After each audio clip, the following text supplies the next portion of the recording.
നമസ്കാരം, എല്ലാവർക്കും മലയാളി വാർത്തയിലേക്ക് സ്വാഗതം. എം ശിവശങ്കറിന്റെ നട്ടെല്ലിൽ ഗുരുതരമായ രോഗം, മെഡിക്കൽ റിപ്പോർട്ട് പുറത്ത്. ലൈഫ് മിഷൻ കേസിൽ മുഖ്യമന്ത്രി പിണറായി വിജയന്റെ മുൻ പ്രിൻസിപ്പൽ സെക്രട്ടറി എം ശിവശങ്കറിന്റെ ഇടക്കാല ജാമ്യം കഴിഞ്ഞ ദിവസമാണ് സുപ്രീം കോടതി ഒരാഴ്ചത്തേക്ക് കൂടി വീണ്ടും നീട്ടിയത്. പുതുച്ചേരി ജിപ്മർ ആശുപത്രിയിൽ വൈദ്യപരിശോധന നടത്താൻ ശിവശങ്കറിനോട് കോടതി നേരത്തെ നിർദ്ദേശിച്ചിരുന്നു.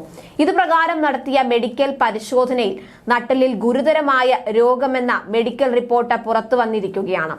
നട്ടെല്ല് സ്വയം പൊടിഞ്ഞു പോകുന്ന അസുഖമാണെന്നാണ് മെഡിക്കൽ റിപ്പോർട്ടിൽ പറയുന്നത്.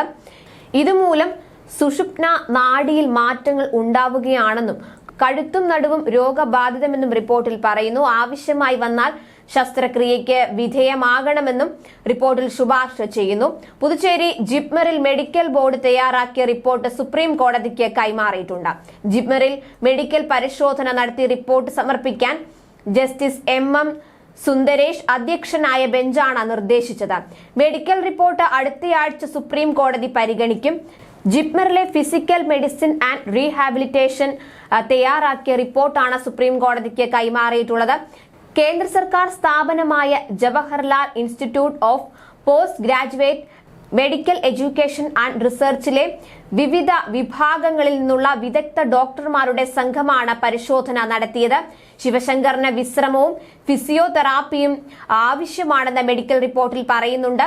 കഴുത്തും നടുവും വളയ്ക്കരുത്, അതുപോലെ തെന്നിയും അല്ലാതെയുമുള്ള വീഴ്ചകൾ സംഭവിക്കരുത്, ഭാരം എടുക്കാനോ ഏറെ നേരം നിൽക്കാനോ പാടില്ലെന്നും റിപ്പോർട്ടിൽ ഡോക്ടർമാർ നിർദ്ദേശിച്ചിട്ടുണ്ട്. ലൈഫ് മിഷൻ കേസിൽ ജാമ്യത്തിൽ കഴിയുകയായിരുന്ന ശിവശങ്കർ ഇന്നലെ മാത്രമാണ് വൈദ്യപരിശോധനയ്ക്കായി ആശുപത്രിയിൽ പ്രവേശിച്ചതെന്നും അതിനാൽ ഇടക്കാല ജാമ്യം നീട്ടണമെന്നും അഭിഭാഷകൻ കോടതിയിൽ ചൂണ്ടിക്കാട്ടിയിരുന്നു. തുടർന്നാണ് ഇടക്കാല ജാമ്യത്തിന്റെ കാലാവധി നീട്ടാൻ ജഡ്ജിമാരായ എം സുന്ദരേഷ്, SPN ഭാട്ടി എന്നിവർ ഉൾപ്പെട്ട ബെഞ്ച് നിർദ്ദേശിച്ചത്.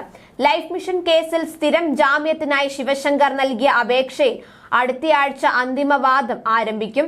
അതുവരെയാണ് ഇടക്കാല ജാമ്യം നീട്ടിയിരിക്കുന്നത്. ചികിത്സയ്ക്കായാണ് ജാമ്യം അനുവദിച്ചിരുന്നത്.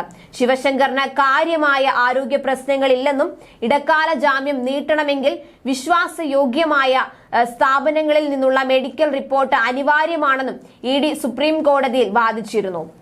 നട്ടെല്ലിന്റെ ശസ്ത്രക്രിയയ്ക്കും അതുപോലെ ചികിത്സയ്ക്കുമായി ശിവശങ്കറിന് സുപ്രീം കോടതി നേരത്തെ ഇടക്കാല ജാമ്യം അനുവദിക്കുകയായിരുന്നു.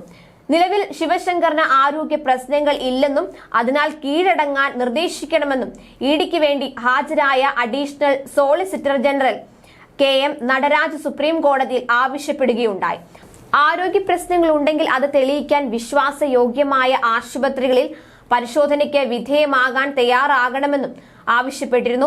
ഇതുപ്രകാരം മധുരയിലെ എയിംസിൽ പരിശോധനയ്ക്ക് വിധേയനാകണം എന്നായിരുന്നു EDയുടെ ആവശ്യം. എന്നാൽ മധുര എയിംസ് കടലാസിൽ മാത്രം ഒതുങ്ങുന്ന ആശുപത്രിയാണെന്നും അവിടെ പരിശോധന സാധ്യമല്ലെന്നും ശിവശങ്കറിന്റെ അഭിഭാഷകർ കോടതിയിൽ ചൂണ്ടിക്കാട്ടി.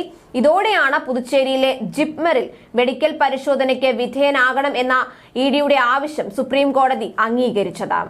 ഇവിടെ നിന്നുള്ള പരിശോധനാ റിപ്പോർട്ടാണ് ഇപ്പോൾ പുറത്തു വന്നിട്ടുള്ളത്. ന്യൂസ് ഡെസ്ക് മലയാളി വാർത്ത.